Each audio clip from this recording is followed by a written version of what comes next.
Hi, it's Kathy from Raven Vintage. Welcome back to my craft room. You can see I have a little bundle of notebooks here that I'm currently working on. Every holiday season, I make about 100 of them. Now, I know that sounds like a lot, but what I do is I sell them in little bundles of 3 or 4.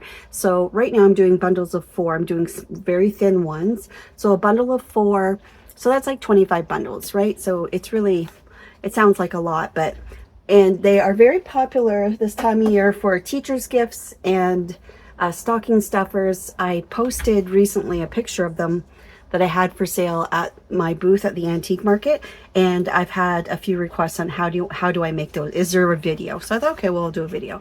They're so simple. So what I have is some 6x6 sheets of double-sided Christmas cardstock or scrapbook paper. Now you can buy paper pads. You can do 6x6 or 8x8. I'm doing 6x6 right now. If you don't have any paper pads of 6x6 Christmas paper, you of course can take a 12x12 sheet of double-sided Christmas scrapbook paper and cut that into 4 equal parts. And then you'll have 4 6x6s. So this just works out really well. And it's just a little like a loss leader at my booth. So something inexpensive. I'll tell you what I sell the bundles for in a minute, but let's get this through. So what I'm going to do is I make a whole bunch of them, and then I group them into what looks nice together. So I try to alternate in the package something that's going to be on the outside. So I'll probably do this one, and then a light one, and then maybe this one, alternating patterns as well. What's on this side? This will be cute. Something like that. So I'll do 4 notebooks like that.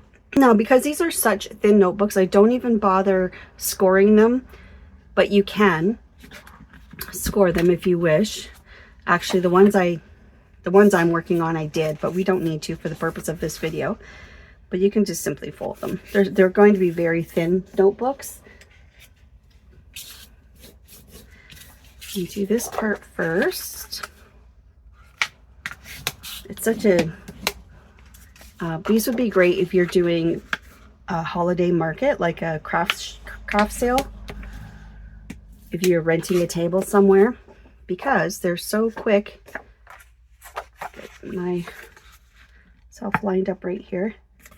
They're easy to make. You could make these while you're sitting at your booth too. So there's my 4 little notebooks already taken shape, and then you could use plain white paper. I have this kind of antiqued looking paper that I have cut already so that it's 6 inches tall. Like this is going to fit into the book. And then when I'm doing packs of 4, I use 5 sheets of paper. When I'm doing packs of 3, I'll do up to 10 pieces of paper. There's 5. Now you can cut these to size, but what I like to do is decal the edge. So I have 5 sheets of paper that are 6 inches tall. Now obviously they're too wide, but you know what it's like when we fold things and then they end up not lined up properly. So you're going to, I find it best to either assemble your books first and then trim the edges, or we're going to tear ours and do a deckled edge actually. So make sure you're folded nicely. Okay, so this gives you a 20-page notebook. So 1, 2, 3, 4, 5. So basically every single sheet of paper counts as 4 pages in your notebook. So this would be considered a 20-page notebook. And then quite simply, just find one that's going to show best. I'm just going to line that up inside. Now, because these are so small, I don't bother clipping or anything. So I like to use the lines on my mat here and just line this up straight across here and to the 6, that's 1, 2, 3, 4, 5, 6 inches. And then I can see that that's the center. So I'm just doing this by eye. I'm looking underneath here and poking a hole there, and then I'll go 1, 2 inches this way and 2 inches the other way.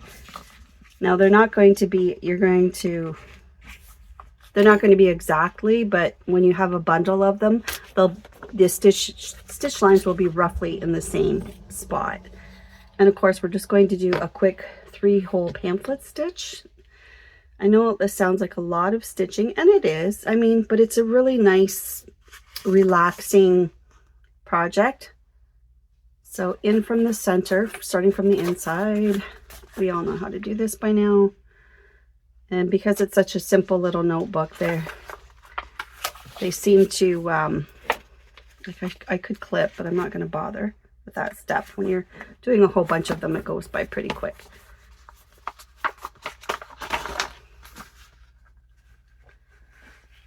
Out.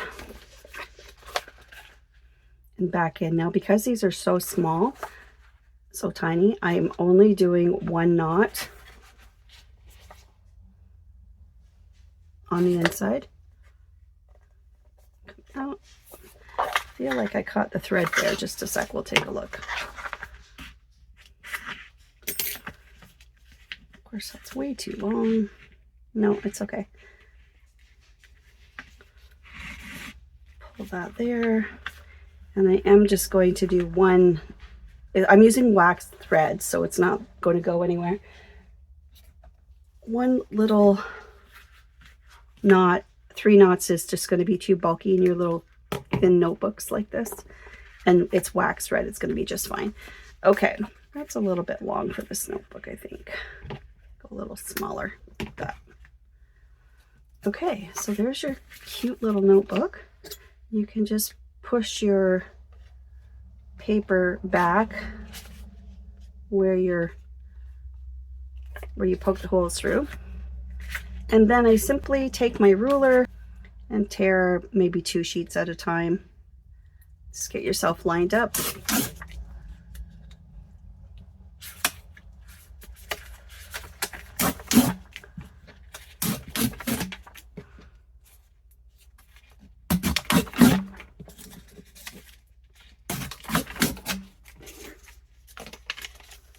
And of course, these we can use for little notebooks later, or there's like, of course, you're going to have a whole stack of whatever size you have left over. But like I said, if you want, you can trim your books exactly. I have an industrial guillotine cutter, so I have done that in the past. Well, I got a little bit of an overhang there, so I'm just going to clip that easily. But how cute is that with the little deckled edge? And now you just have a simple little notebook. Like, these are a perfect size for keeping in your purse, for taking sermon notes, or like, they're just so easy and quick. Grocery lists. This would be a great idea for a grocery list in your bag. Just something really cute, but a really cute, or even to journal and tuck your little bundles away. I always thought what would be really sweet is if you do these size so that they fit in a shoebox. Somebody could just journal in these and have a whole shoebox full of mini notebooks. I think that would be absolutely adorable. Okay, so let's zoom through the other 3, and then I'm going to show you how I make the bands for bundling them. Of course, you can tie them with twine or something. 1, 2, 3, 4, 5. 1, 2, 3, 4, 5. 1, 2, 3, 4, 5. You can have a whole assembly line going for this.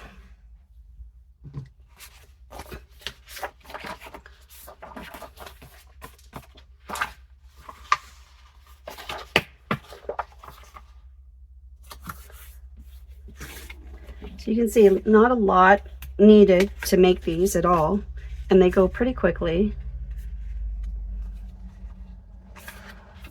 You can tear them first if you want, and then stitch if this is in your way. Let's do one like that, actually. So that's tucked right in there well.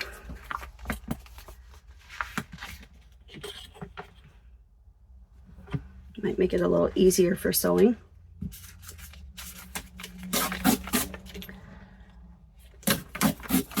So we got quite a bit of snow yesterday. I did have to shovel my driveway this morning. but it's light fluffy snow, so it wasn't difficult. I just took my time.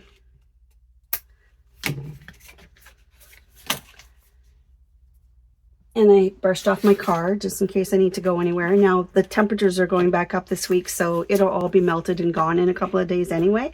But I know the first shoveling of the driveway is kind of fun, and then after that I hate it. It's when it becomes icy and heavy, and wet snow, that's not fun. It's hard on the back, you have to be careful. So again, I'm just looking at the lines on my mat and just being consistent with whatever you choose. I'm not measuring. Who wants to measure? Nobody wants to measure. And because I'm doing the deckled edge, we're not worried about perfection here on the edge at all. I'll do this one.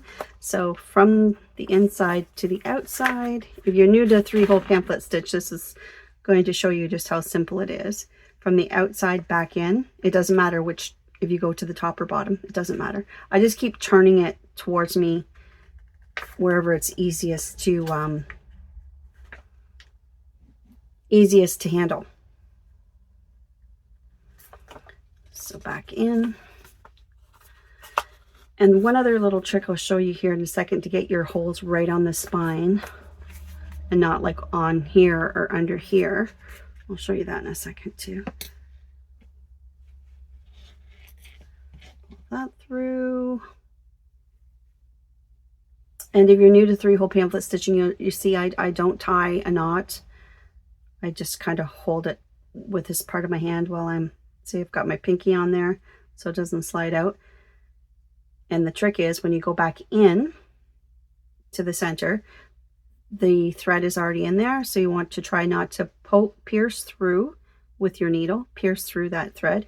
So sometimes you just kind of go on an angle away from it just a little bit, and sometimes without fail you do pierce that thread. If you do, you just need to find where it went through, take something like this and then pull it out. I'll pull this end out, I guess it would be.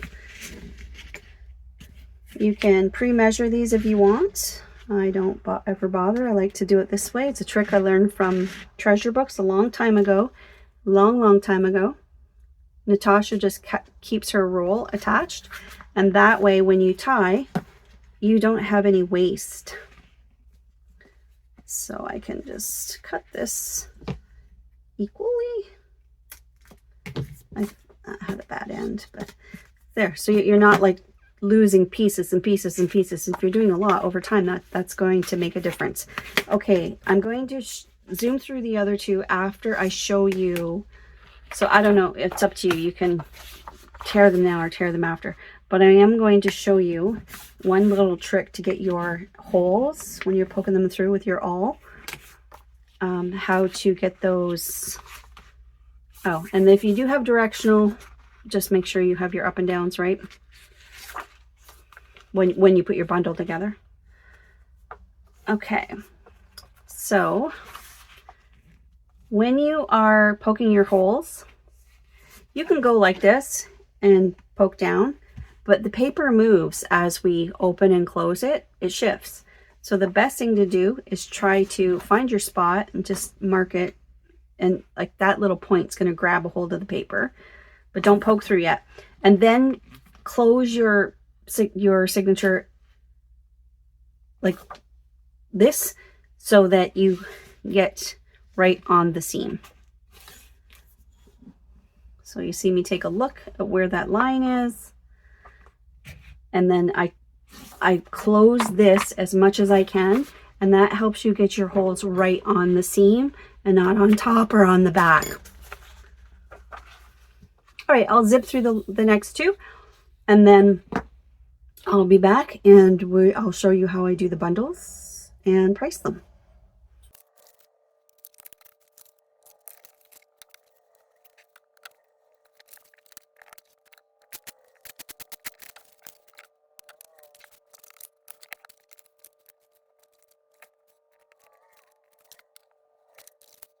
One thing that I forgot to mention, if you're new to 3-hole pamphlet stitching, is when you do this at the end, your strings need to be on either side of the center seam. So one string this way from underneath and one string that way from underneath, and then you tie it.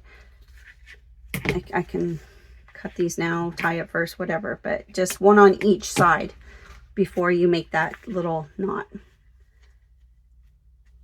Just a simple little knot. Usually we do 3 knots, and I do my S knot on my journals, but these are so skinny and they're knots and so tiny that they don't really require 3 knots. That you'd have a big lump right here.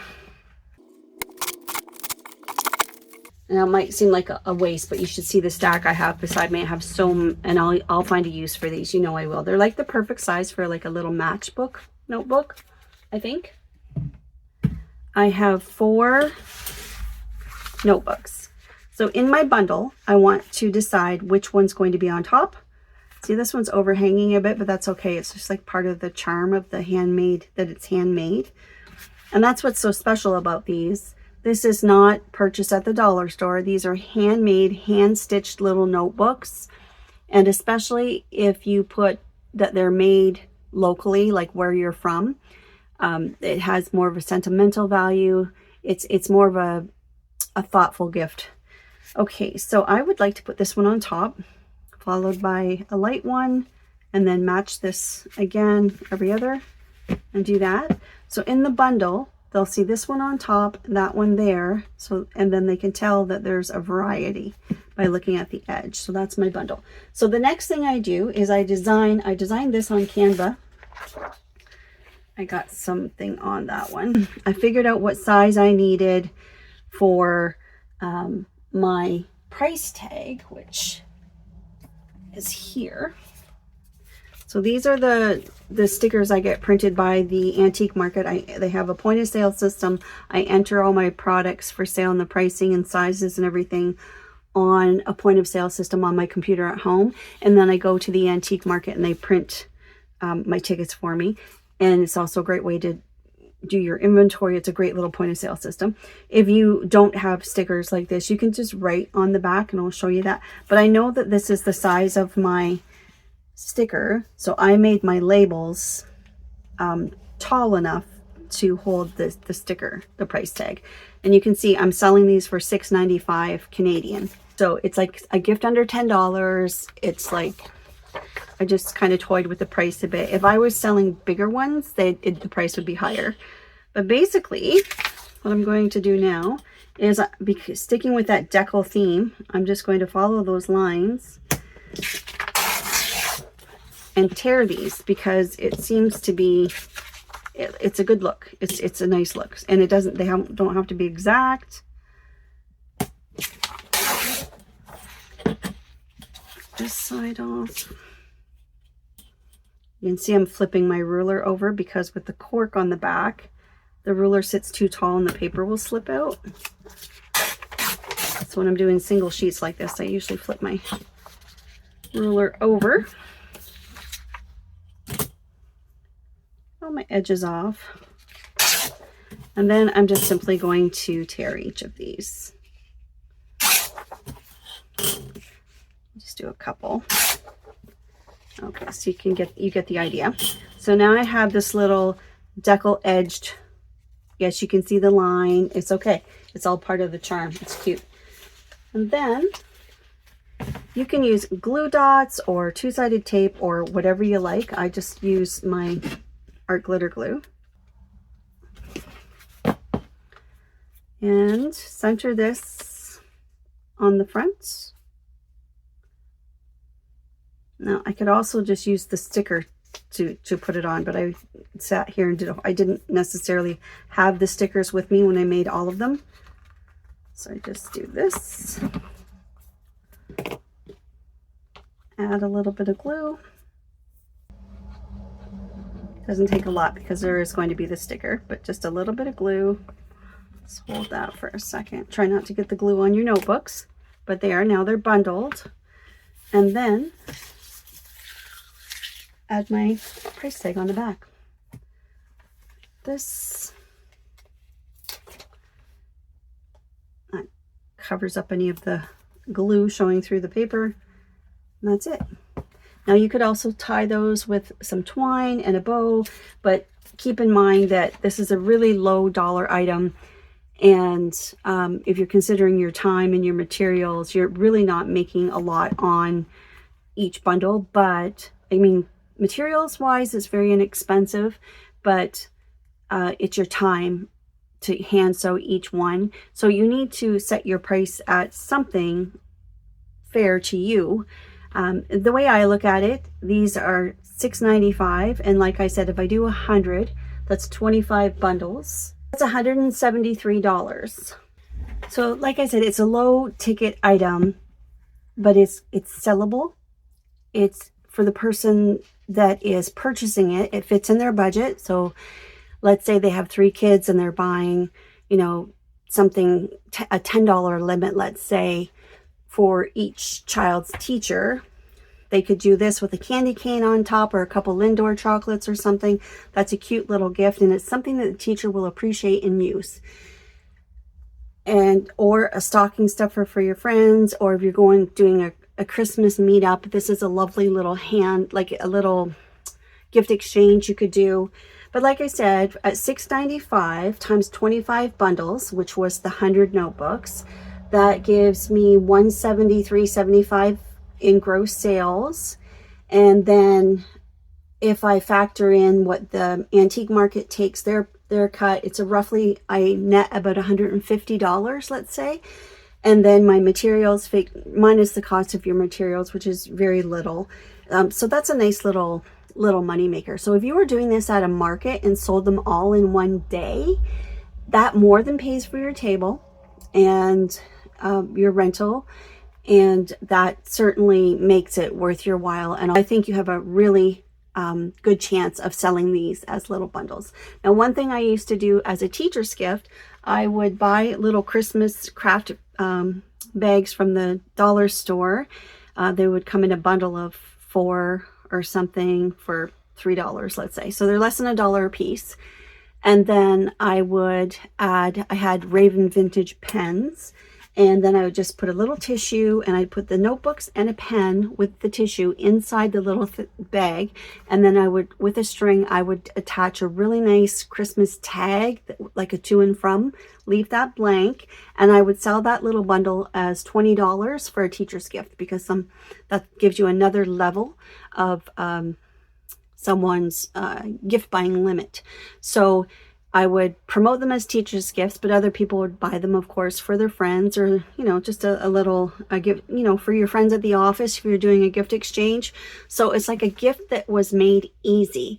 And people do appreciate that. So notebooks with a pen, little tissue in a bag. So now your costs have gone up, but then also your selling price goes up. So little pre-made. So you could have these at your market table, a bunch of them sitting there for sale as like this. And you could also have the option of with a pen in a gift bag and a gift tag ready to gift. So make it simple for people.